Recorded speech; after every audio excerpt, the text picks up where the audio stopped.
Well, hey, I'm in the shop today with John Sloan from the Eastwood Company. How appropriate. John, good to see you, man. Great to be here, Dennis. Well, you guys have been making specialty tools and coatings and supplies for the hobby forever. Oh, over 25 years. But the coolest thing you guys have come up with, and you did so about, I don't know, 7 years ago or so, is the HotCoat system. Basically the home hobbyist powder coating system. Yeah, it's a product that I'm very excited about and was very excited to work with the guy in R&D on, and it's a great product. For the first time, the home enthusiast has a means to powder coat parts with professional results right at home. Yeah, and powder coating is so much more durable than painting. It's so much more environmentally friendly. And I mean, historically, it was commercial applications or professionally done. Now you can do it in the privacy of your own shop, right? Absolutely. Well, let's talk about the process of powder coating, because it's really it's attaching a dry pigment to a metal surface through the magic of electrostatic attraction, right? That's right. As the powder flows through the nozzle of the gun, it's actually charged with about 10,000 volts, and the part that you're coating is actually grounded, so it just sticks. It's very much attracted to that grounded surface. So let's powder coat a piece. What do you say, valve cover? I think that's a great beautiful start. So first of all, we got to get that baby clean. As with any painting or powder coating, it's got to be clean. So you're right, sandblast or chemical strip or whatever. Whatever it takes to get down to clean bare metal. You want that to be free of any grease, wax, rust, any other coating that might be on the surface. Clean as can be. And then I'm going to hit it with kind of a pre-paint. Pre-painting prep will get rid of any residual grease, oil, silicone, wax that might be on there. So I'm going to fill up my gun, my reservoir here, about what? About a third to a half full.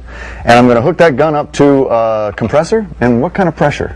Very little, actually. 5 to 8 psi is all you really need. So you're just kind of wafting it on. You're just kind of poof.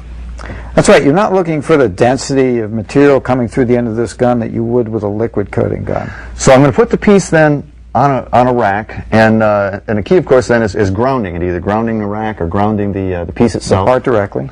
And then I'm going to apply the powder, kind of nice and evenly. I mean, it seems to me like it's actually, you don't have to be as critical in the application.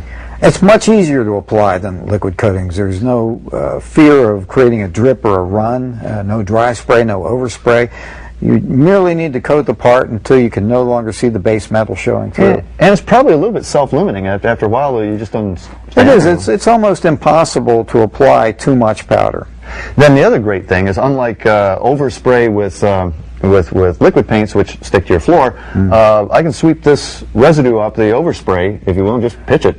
That's another big plus. The cleanup is so much easier because there's no hazardous waste, there's no solvents to be concerned about. So then I'm going to bake this baby in just a home oven, probably not the one in your kitchen, but in essence, just a regular oven, right? That's right. A lot of our customers use an oven in their garage environment and powder coat things up to the size of wheels and intake manifolds. So I bake it at what temperature? Typically 400 degrees Fahrenheit. And for how long? 20 minutes after flow out occurs. And by flow out, you mean I put that in there, I got this dusty part, powdery coated part, but over time, you'll see that turn to a nice sheen, nice glossy, wet look almost, right? That's right, yeah. It transitions from that dry dust look to a wet look, and then add 20 minutes to that, and you have a completely coated part. Pull it out, bring it, serve with a little hollandaise, perhaps béarnaise sauce, and it's lovely, right? That's right. The whole process is less than an hour, and as soon as the part is cool enough to handle, you can bolt it back in place. Off you go. So this is the array. You got a myriad of colors. Probably, how many colors do you supply? Oh, over 50. Wow. And this is the whole shooting match, so to speak, right here, pretty much, right? The gun. That's right. With my reservoir, air hookup. This is the magic box. That's the magic power control right there. That control converts your AC current into the 10,000 volts that you need to make it stick. And I've got my grounding clip right here. Right, to connect directly to the part. Now these come with it, and this is probably important. This is to keep this from getting into threads.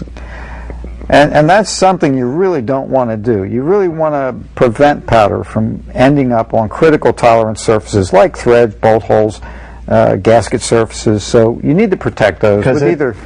It sticks so good. It sticks so good, and it's a real tough job to remove it. So various size stoppers for the female threads, and then this is high temp masking tape. I can mask off threads or other surfaces I don't want to coat. Right? That's right. And what's real nice about that tape is that it doesn't leave a residue either. So leaves the part clean. A little bit of hanging wire.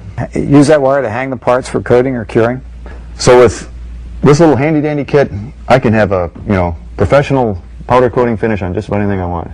That's right. It's a beautiful thing and very durable. It is. Hey, if you want to learn anything more about this great Eastwood HotCoat system, anything else we talked about today, log on to myclassiccar.com. There's so much here. What's this powder for? What should we... Visit EastwoodGarage.com, the premier website for unique vehicle restoration tools and supplies.